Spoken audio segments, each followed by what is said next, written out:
Здравейте хора! Този път от столицата на Катар, Доха. Това пътуване беше абсолютно непредвидено, се случи едва ли не в последният момент. Планирах да прекарам 10 дни в България. Закупих си билетът от Холандия до София и реших да проверя какви опции има от София след няколко дни. И се оказа, че полетът до Доха е само 39 евро с прекачване в Истанбул. И аз просто не можах да устоя на това нещо и си купих билета без да се замисля. Ще прекарам тук 5 дни, като ще се опитам да бъде бюджетно изкарване. Като под бюджетно имам предвид, че няма да се храня в скъпи ресторанти и другите подобни неща, които инфлуенсърите предпочитат постоянно. Пристигнах в 2 сутринта в хотелът си и се плеснах да спя, понеже бях доста изморен от пътя. Първото нещо, което направих, когато се събудих след закуската, беше да изляза и да обменя някакви евра, за да имам катарски пари. По принцип използвам карта, но е хубаво човек да има някаква местна валута в себе си, понеже предполагам в суковете няма да приемат карти, или поне не навсякъде. Местната валута е катарски реал и за 40 евро ми дадох 165 катарски реала. Все още нямам никаква идея какво се случва наоколо. Това е първият ми ден. Нямам идея какви са цените в заведения, в молове. Просто абсолютно никаква идея. Това първо предстои да го разбера. Първите ми впечатления като цяло са много добри. Много чисто, палми почти навсякъде. Модерната част изглежда много добре, както можете да видите. Наричат се Уест Бей. Зад нея е перлата, която е нещо подобно на палмата Джумейра в Дубай. И съм много любопитен да я видя. Ако трябва да сравня мястото на пръв поглед, би го сравнил с Абу Даби в Обединените арабски емирства.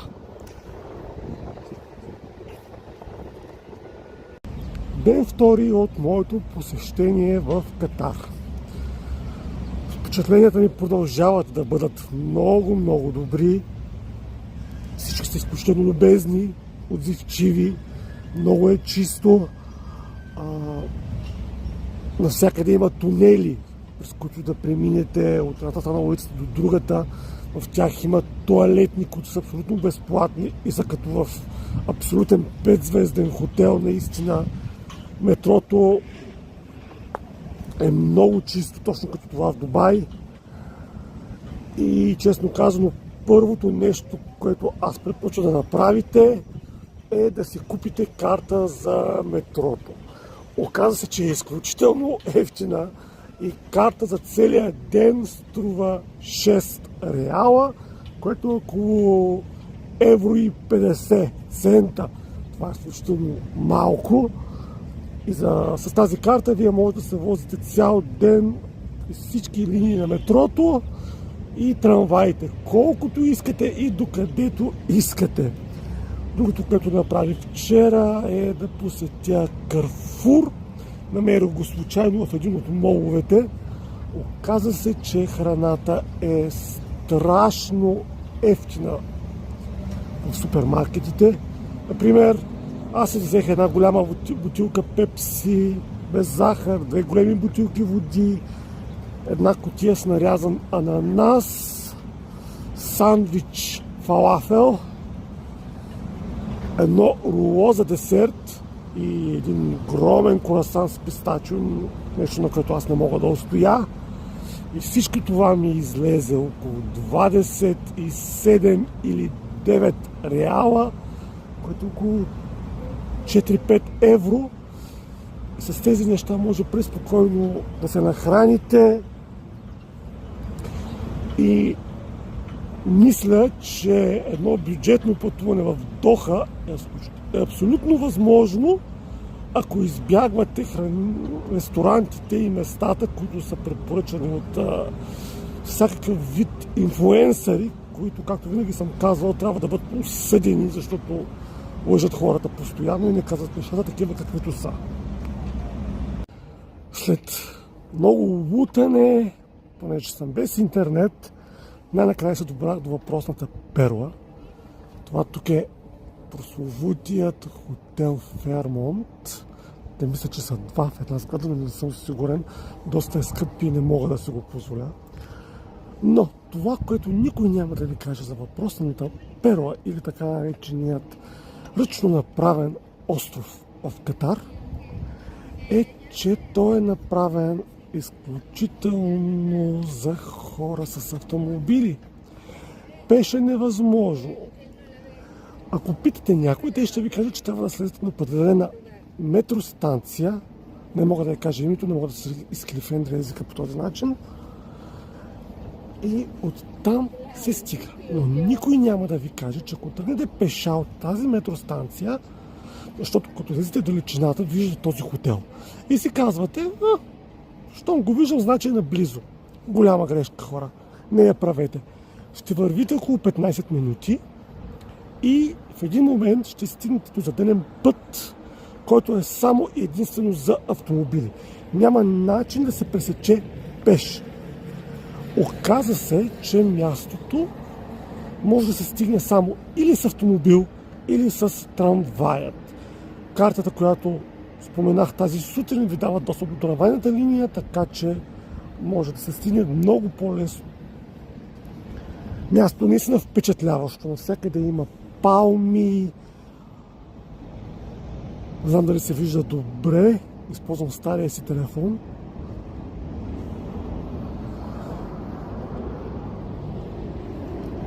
По принцип забелязах, че в Доха сутрин е много пусто, няма почти никой, докато над вечер около 5-6 всичко се пълни с хора.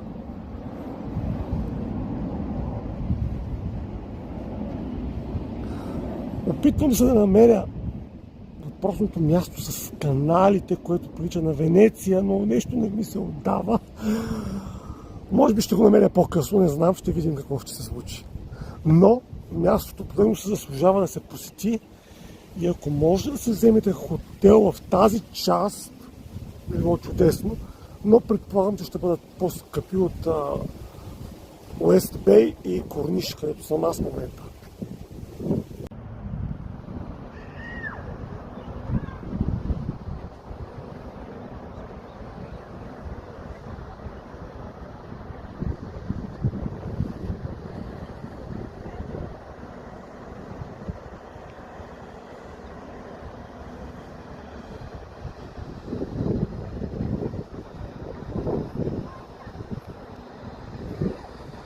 Въпросното място не можах да го намеря.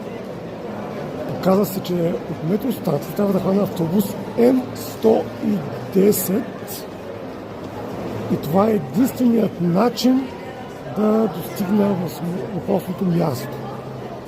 И понеже бях прегладнял, реших да отида до молът. Бях първо в мол в Катар, огромен мол, страхотен наистина. Загубих се един-два пъти.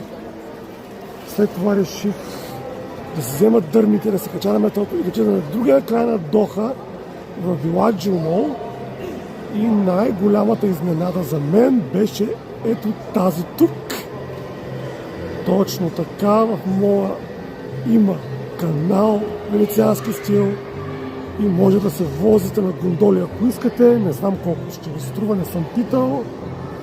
Небето не е истинско. Молът е закрит, но изглежда сякаш не е. И докато се движите, създава илюзията, че облаците около вас се движат. Мястото е огромно. Има почти всички магазини, отзад има дори ледена парзалка. И ако сте от шопинг маниаците, Доха наистина ще ви хареса. Не забравяйте, че тук няма ДДС и всичко е много по-евтино, отколкото в Европа.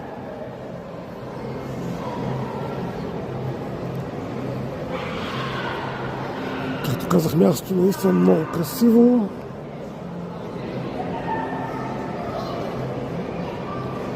И сега ще го пообиколя още, за да видя колко пъти ще се изгубя тук. В крайна сметка, аз съм много впечатлен от това място наистина, но ще се прибирам към хотелът, защото съм много изморен. Днеска съм навъртял около 30 000 крачки, вчера беше същото и буквално се умирам за сън. И така споменах хотел. Нека покажа хотела, в който се намирам. Така, вратата стандартно отваря се с карта, за да имате кредитичество. С картата трябва да се сложи. Тук си имате бутони за не безпокойте и почистете стаята. Тоалетната. Стандартна. В тоалетната са оставили душгел. Пак душгел. Те хора, колко душгел са ми стали? Шампуан и лосьон за тяло. Тук има някакви бокуци, които даже не съм ги проверил. Неща за бръсне, не предполагам, другото е за вероятно четка и паста за зъби. Но аз ползвам специфични, даже да. Паста за зъби и четка, но аз използвам специфични, така че не съм ги докоснал. Хавлици се сменят всеки ден, чашафите също, място за сядане. Странното, което забелязах, е, че всеки ден ми оставят една бутилка вода повече, не знам защо. Две легла, трябваше да е едно, не знам защо са ми дали две.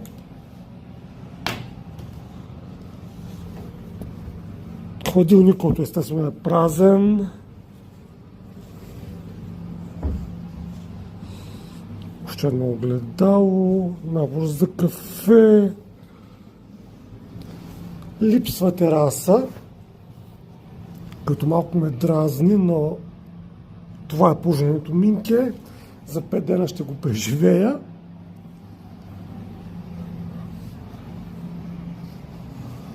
Забравих гардеробът. Тук имаме сейф, на който аз държа наистина страшно много. Приятна изненада се оказа наличието на дъска за гладене и ютия.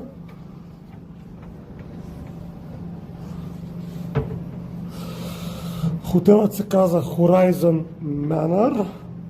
Много близо е до музеят на ислямисткото изкуство, ако мога така да го нарека, Museum of Islamic Arts. На пешеходно разстояние от метростанцията на Суклакив, но за да стигне до центъра трябва да се прикачите на червеното метро за след една спирка и оттам вече пътувате за Уестбей. Но, ако искате да отидете до молът с канала, който показах преди малко, Villaggio Mall, той е на последната спирка на жълтото метро. Азизе или нещо от този род беше, забравих името на метростанцията. И така, след малко аз си лягам и утре сутринта след закуската отпрашвам отново към Перлата да го видим този прословут квартал, който наподобява Венеция. И ще се включа оттам. Така, ден трети. Оказа се, че хотелът, който показах вчера, дори не на Перлата, не успях да намеря въпросното място, като търсих. Върнах се в хотела и след проучвания се оказа, че за стигна до Перлата трябва да хвана съвсем отделен автобус, за който моят дневен пас за метро и трамвай не е важен. Между другото, така изглеждат автобусните им спирки.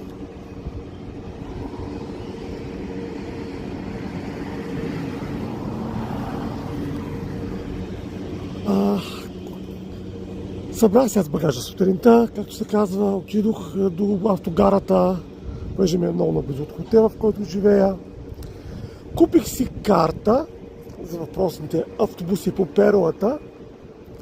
Струваше ми 30 реала, така че ако сте наистина на бюджет, това може да го пропуснете. И ето ме на нея. Напомня много на Дубай, но според мен Дубай е по-красиво. И тук също не е никак зле. Палми навсякъде, кулите са абсолютно еднакви навсякъде. И това, като виждам, мисля, че все още се строят, не са готови напълно. Там на 5 или 6 етаж виждам някакви строежи и други от сорта. Много места има ремонтни дейности. Там виждам някаква хубава гледка, после ще скоча да я погледна. В момента се насочвам към Порто Арабия. Известно е с високите сгради, канали и други тем подобни. И съм много любопитен да го видя. Въпросното Порто Арабия се оказва яхтено пристанище.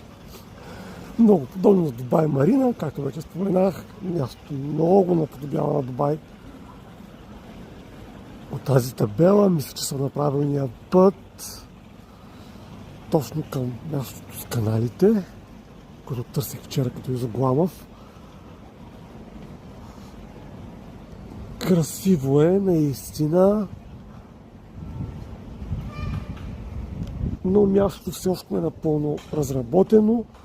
Има много ресторанти, които не работят. Може би след година или две тук ще бъде страхотно, но на този етап си е празно. Може би, защото днес е петък, петък и събота са техните почивни дни и обикновено тия хора излизат след обеда късно, дори в работни дни, улиците са почти празни. Друго, което ми прави впечатление за катарците и не само за тях, за хората, които живеят тук, понеже повечето хора са имигранти, тези хора са страшно зиморничави. Както виждате, навън е жега, 24-25 градуса, много приятно време, топло, а тия хора се навлачат с якета, пуловери. Вчера дори видях на закуска 2 деца с зимни шапки, което много ме очуди наистина. Но явно са зиморничави, както вече споменах. След дълго лутане, най-накрая намерих въпросното място и за пореден път се убеждавам, че инфлуенсъри, влогъри, блогъри и другите подобни трябва да бъдат свини до дупка, защото никой не ти казва колко е трудно за да стигнеш от точка А до точка Б. Само направете това, отиде там, майната ви на всички мога да кажа аз. Защото никой не показва, че за да стигнеш до тук, трябва да отидеш до пристанището, да следваш надписите, да намериш една пътечка дървена, която минава под пътя и така да отидеш до страна на шосето, което по принцип не можеш да пресечеш, понеже между платната има огромна ограда. Изключваме които преминават постоянно и вървиш около 10-15 минути, за да стигнеш до въпросното място, което изглежда ето така. Наистина красиво е. Напомня много на Венеция. Също не съм го разгледал цялото, току-що влизам. Единствената разлика между Венеция на този етап е, че водата е изключително чиста. Може да видите колко чиста, докато в Венеция каналите са много мръсни, или поне бяха, когато аз бях преди 2 или 3 години за рождения си ден. Сега ще го разгледам, ще седна да изпия едно кафе някъде, понеже умирам за такова. Тази сутрин не съм пил. И ще видим какво ще правим по-нататък. И след цялото това лутане се оказва, че мястото е изключително малко. 2 канала на кръст. То като се замисля, май дори каналът в молът беше по-голям. И ако питате мен, не си струва по никакъв начин. Абсолютен туристически капан си е. Изключвам факта, че нищо не работи. Няма къде на кафе да изпиеш. Пак казвам, може би, защото е петък сутрин. Най-вероятно след обед ще е различно. Но аз предпочитам да си прекарвам времето в Уест Бей сред небостъргачите и другите подобни, отколкото на места като това. Ако не сте били в Дубай и Венеция, ще ви хареса. Като цяло за перлата говоря, приятно е, красиво е, макар и много хаотично направено, за разлика от Дубай, където са вложили мисъл, тук такава липсва. Просто да го направим, да бъде красиво, да има високи сгради, да привлича хората и това е всичко. Но ако не си падате по тия неща, може просто да го прескочите и няма да загубите абсолютно нищо. И така, сега ще ви хвърля в малко културен шок. Това, което виждате, са техните метростанции. Това е метростанцията пред автогарата, но почти всички са такива. И най-голямото откритие тук е ето това място за хранене. Вижте го добре. Ще обърна, за да видите цените. Хората не обичат много да ги снимат и трябва да съм внимателен. Виждате ли правилно? Точно така. Място, на което може да захраните изключително ефтино. Въпросната закусовалня, ако мога да го нарека така, се намира в почти всяка метростанция и струва сандвич с чай, местният им карак, който е много сладък, но струва само 5 реала. Хора, това е евро и няколко цента. Сандвичите не са огромни, да, но са достатъчно големи да се нахраните. И ако не обичате да се тъпчете, тук може да си изкарате една прилична вечеря или обяд за около 10 дирхама. За 2 души, което е просто... Аз съм безмолвен за стандарта на тези хора, като си има предвид, че това е една от най-богатите държави. Колко ниски са цените тук. Просто е невероятно, наистина. Трябва да го впитате. Последен ден от моето пътуване до Катар. Освободих хотела си в 12 часа и понеже полетът ми е вечерта, е сутринта в 2, остава да бъда на летището в 12. Ще го направя по-рано, защото доколкото знам, катарското летище е много добро. Подобява това на Сингапур и искам да има време да го разгледам, но все пак има достатъчно време и с целият си багажлък реших да позатворя времето си и да посетя места, които не съм виждал и се довлякох до културно селище Катара. Доста пусто, бих казал аз, и нищо особено, колко да го хвалят. Тук още ремонти. Като цяло Катар ми хареса. Луксозно, тихо, много по-тихо от Дубай, приятно. Хората са изключително любезни. Направи ми впечатление, че тук някои правила не са строги като в Дубай. Например, хората си пресичат улиците както си искат. Когато влизате в метрото, никой не изчаква отстрани, както е в Дубай или в Сингапур. Затова там има големи глоби, тук няма. Както и факта, че в метрото хората си слушат телефоните на високоговорители без да им пука. Но въпреки това, като цяло, Катар е много по-тих от Дубай. Дори петък вечер нямаше толкова много хора, колкото очаквах. И сега в отговор на заветния въпрос. Може ли да се посети Доха на минимален бюджет? И отговорът ми е абсолютно да. Както казах в началото, обменил съм 40 евро.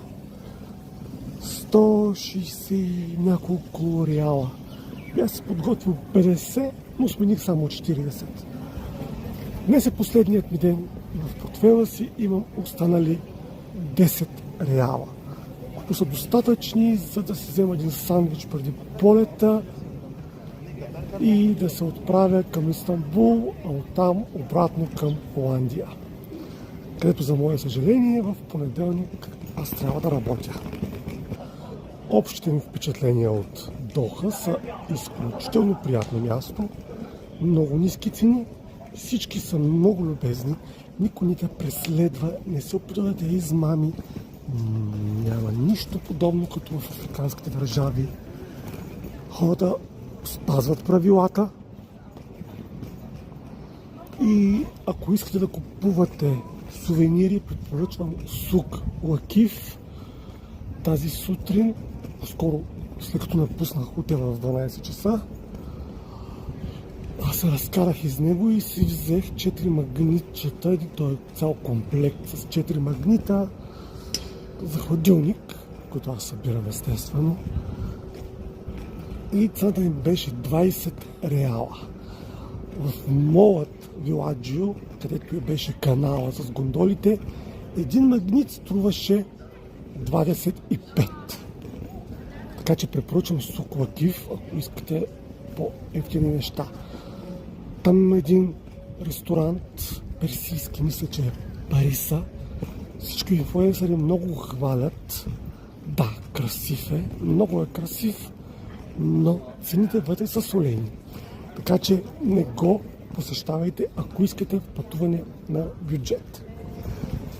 Казах го и пак ще го кажа, не вярвайте на инфлуенсърите, които хвалят нещата, но не показват нещата такива, каквито са. Защото те просто се опитат да покажат някакъв висок стандарт на живот, какъвто всъщност нямат. Цените. Както вече казах, изненадан съм колко достъпно е всичко тук.